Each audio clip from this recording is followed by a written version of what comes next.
Gikatakdang ipailam sa Police Regional Office 11 ang 43 ka lugar sa Davao Region ubos sa election watchlist areas tungod sa na-monitor nga nagakahitabong kagubot. Atong sayro ng detalye ni pinagi sa report ni Argil Relator live. Argil. Sara gibahin sa tulo ka kategorya ang mga lugar ubos sa ewas no nga mausay basihan sa ihap sa deployment sa kapulisan ug kasundaluhan ato sa election period. Sa inisyal nga identification sa PRO 11, 43 ka lungsod ug 6 ka syudad sa Davao Region ang ipaubos sa election watch list areas. First step pa po na sa atin yan yung identification. So the next step yan is yung atin sa operational at saka sa personnel natin dun sa grounds. So titinan po natin yan sa final assessment.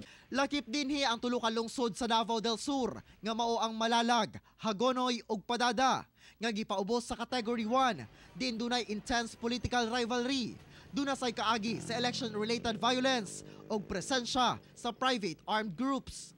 Hinoon, dili kuno pasabot nga kung ang usa ka lungsod o syudad mapailawom sa ewas, tanang barangay na ang dunay posibleng mahitabong kasikas atol sa eleksyon. Doon na lamang pipila ka barangay nga identified base sa intel monitoring sa kapulisan. Pertaining to that, doon tayo magbe-base tayo sa deployment na ating personnel. Kung sino yung mga mapapansin natin sa assessment mo, sa monitoring natin, yung talagang concentration ng red area, lalo sa category 2. Pagdating po sa category 1, yung sabi natin sa private armed groups, may mga series of shooting incidents, series of nangyayari na mga involving guns. Sa niaging barangay ug SK elections, dako matud pa ang natabang sa pagpatuman sa martial law sa Mindanao nga makunhuran ang election-related violence. Busa sa ikatakdang pagtapos sa effectivity sa pagpatuman niini karong katapusan sa Disyembre.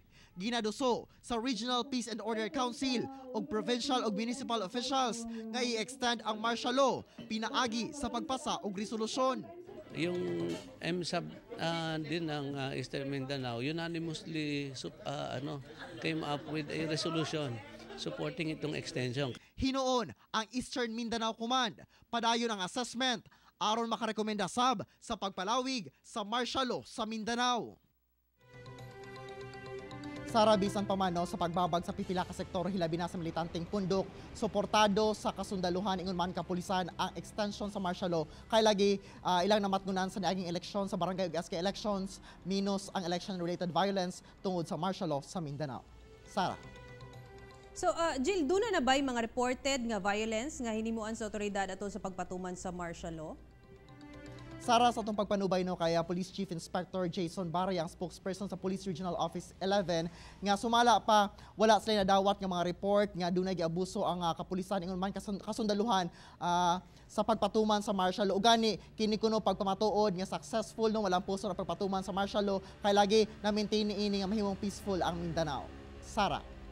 Tuod man dako sabog tabang yun ang martial law sa Mindanao. Daghang salamat, Argil Relator.